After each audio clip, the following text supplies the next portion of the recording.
তো নমস্কার বন্ধুরা, কেমন আছো? আশা করি ভালো আছো। সকলকে জানাই গোগল মন্ডল পরিবারে স্বাগত।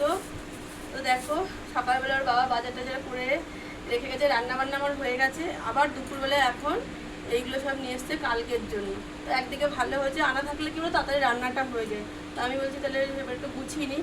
এখনও ঘর তোর মোছা বাকি আছে, আর আমার ঘরে দেখো সব এরকম রোজ দিনই থাকে, আর কি বলবো। তো যাই হোক, ওগুলো গুছিয়ে নিয়ে ঘরটার মুছে বাসন মেজে বললে স্নান করাবো না, আগে স্নান করাবো বাসন মাজে বুঝতে পারছি না, সেই থেকে স্নান করছে, বাথরুমে ঢুকে বসে রয়েছে। তো এগুলো গুছিয়ে স্নানটাই আগে করিয়ে দেবো। তো দেখতে থাকো আজকের ভিডিওটা কীরকম কী হয়। আজ আর ভালো লাগে না, এত গরম লাগছে, ভাবছিলাম ভিডিও করবো না, তারপরে একটা নেশা হয়ে গেছে, বুঝেছো তো, মানে ভিডিও করবো একটা নেশা। তো আবার শুরু করলাম এখান থেকেই। এই এত বড়ই চোর নিয়ে এসেছো? বড় না ছোট, কিন্তু আমার কাছে বড়, কাটতে তোমার বটি ছোট। ইস, লেবুটা যদি আগে আনতে তাহলে গুড়ের শরবতে দেওয়া যেত, ভালো হতো খেতে। কিছু করলাম আজকে। আর দেখো আমার পছন্দ কলমির শাক নিয়ে এসছি, মানে কতদিন পরে যে খাবো কলমির শাক আমি জানি না। মানে ওকে এত বলি শাক আনতে, ও শাক আনেই না। তো বলে বলে কলমি শাকটা আনিয়েছি। তো আজকে দেখি হঠাৎ করে আমাকে সারপ্রাইজ দিল কলমি শাকটা, বলছে না তোমাদের কাছে দিয়ে ফেলেছি। আমি কি বলে দেখো খুলে, তো দেখছি কলমি শাক। না মানে খুব ভালো লাগে, আমার যে কোনো শাকই ভালো লাগে, তবে কলমি শাকটা খুবই ভালো লাগে। মেলে রাখি।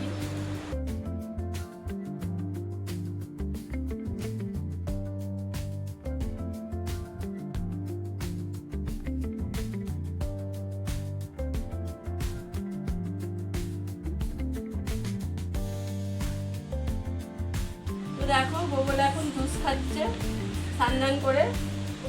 কি এটা কি খাচ্ছ বাবা? আর মানুকে তুমি কি বলো? মানুকে কি বলো? আমার মেয়েকে বলবে মানু দোকান জুস, মানে মা দোকানের মতো জুস বানিয়েছে। দাদু দোকানে নিয়ে যায়, এবার জুস কিনে দেয়। আমি না করি, দাদু শোনে না, ও বলে দাদু দোকান জুস, দোকানে চলো জুস কিনে দাও, এরকম বলে। আমি বলেছি তোমাকে আমি ঘরে বানিয়ে দেবো। তারপরে দেখো দোকানের মতো লাগছে। এবার আমার মেয়েকে বলছে মানু দোকান জুস, মা দোকান জুস, মানে মা দোকানের মতো জুস বানিয়ে দিয়েছে। তো চলো আমি বাসন মাজবো, ঘর মুছবো, অনেক দেরি হয়ে গেছে। যাও একটু যাও, যাও দিদি ভাইয়ের কাছে যাও, যাও যাও। এখন কোল থেকে নাচছে না, দেখো কোলেই থাকবে, যাও একটু যাও, বাবা আছে তো বাবার কাছে যাও। কি করে একটু নাও না, কি হলো, একটু নাও।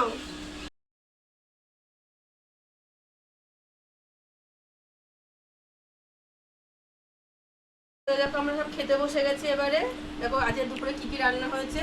এই যে ভেন্ডি সিদ্ধ, সে মেয়ে আর কি এরকম মাখা খায় না, তাই মাখিনের জন্য গোটা গোটা আছে, আর আমাদেরগুলো মেখে নিয়েছি।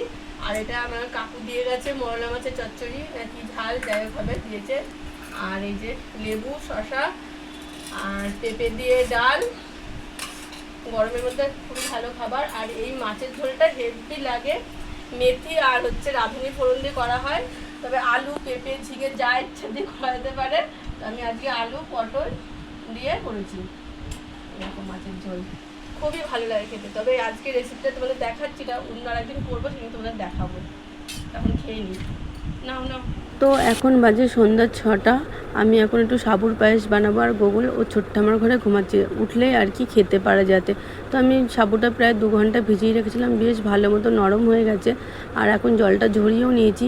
তো আমি এটা না কোনো ঘি বা মাখন দিয়ে করব না। আসলে কি বলতো, গোগল যখন 6 মাস 7 মাস বয়স, তখন না দুধের কোনো জিনিসই খেতে পারতো না।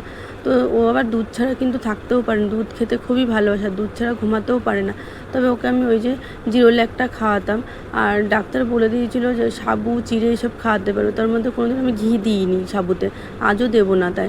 তবে দুধ দিয়ে আর কি ফুটাবো, আর সামান্য একটু নুন দিয়ে নিলাম। আর একটু তখন ড্রাই ফ্রুট নিয়েছি, খেজুর আর কিশমিশ আর হচ্ছে কাজু বাদাম, এগুলোকে এরকমভাবে ধুয়ে নিয়েছি, এবার পেস্ট করে নেবো। আর 1 চামচ আখের গুড় নিয়েছি, এই দিয়ে আর কি সাবুর পায়েসটা বানানো হবে। তো এই খাবারটা 6 মাস থেকে 5 বছরের বাচ্চারা যেমন খেতে পারবে, আবার আমরা বড়রা মানে ঘরের বউরা যখন উপোস করি তখনও কিন্তু এটা খাওয়া যেতে পারে। তো দেখো পেস্টটা কিন্তু হয়ে গেছে, এবার আমি ওই সাবুর সঙ্গে ভালো করে মিশিয়ে নেব, একদম নেড়েচে চামচ দিয়ে।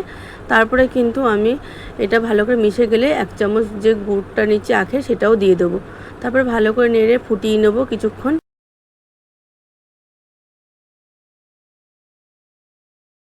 তো দেখো সাবুর পায়েসটা বেশ সুন্দর গাঢ় হয়ে এসেছে আর কালারটাও খুব সুন্দর এসেছে।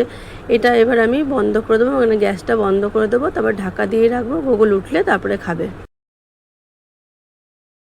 তো এই দেখো এই যে সাবুর পায়েস, তো কেমন হয়েছে রান্নাটা অবশ্যই কমেন্ট করে জানিও তোমরা। আর গুগল এটা খেতে খুব পছন্দ করে, কিন্তু এখন পুরো শীতকালটা ওকে খাওয়ানো, শীতকাল যে বর্ষাকাল থেকে ওকে খাওয়ানো হয়নি, কারণ ঠান্ডার লাগাটা ইয়ে ছিল, তো তার জন্য খাওয়াইনি, খেলে ও ঠান্ডা লেগে যায়। আর এখন গরম পড়েছে, তাই আমি ভাবলাম আবার শুরু করি, তাই এরকমভাবে করে দিলাম। এই দেখো, তো দুটো নিয়ে যাচ্ছি এখন। গোগল ছোট্ট আমার ঘর থেকে গেছে সুকৃতি করে, সুকৃতিরা আজকে এসেছে, এবার এসছে তখন 11টা বাজে সকালবেলা। তো ওর বাবা আবার পুরীতে যাবে, যেহেতু ওর বাবা গাড়ি চালায়, তো মালিককে নিয়ে যেতে হবে ওখান থেকে, কোথায় হলো বাড়ি, তারাপীঠের ওই দিকে কোথায় বাড়ি, যাই হোক অনেকটা দূর থেকে এসেছে। এবার ওর মায়ের সবে ঘর দৌড় পরিষ্কার করবে, মেয়েটাও কান্নাকাটি করছিল, তো আমি বললাম তোমাকে এখন যেতে হবে না, সন্ধ্যাবেলা যাবে। সন্ধ্যাবেলা ঘুম থেকে উঠেই এবার বেবির ঘরে যাবো বলে বায়না করছে, তো ওখানে রয়েছে। তো আমি দেখলাম হচ্ছে সুপ্রীতিকেও একটু দিই, তাই দুজনের জন্য বেড়ে নিয়ে যাচ্ছি। তো আজকের মতো ভিডিওটা এই পর্যন্ত, টাটা, আবার দেখো অন্য কোনো ভিডিওতে। সবাই সুস্থ থেকো, ভালো থেকো।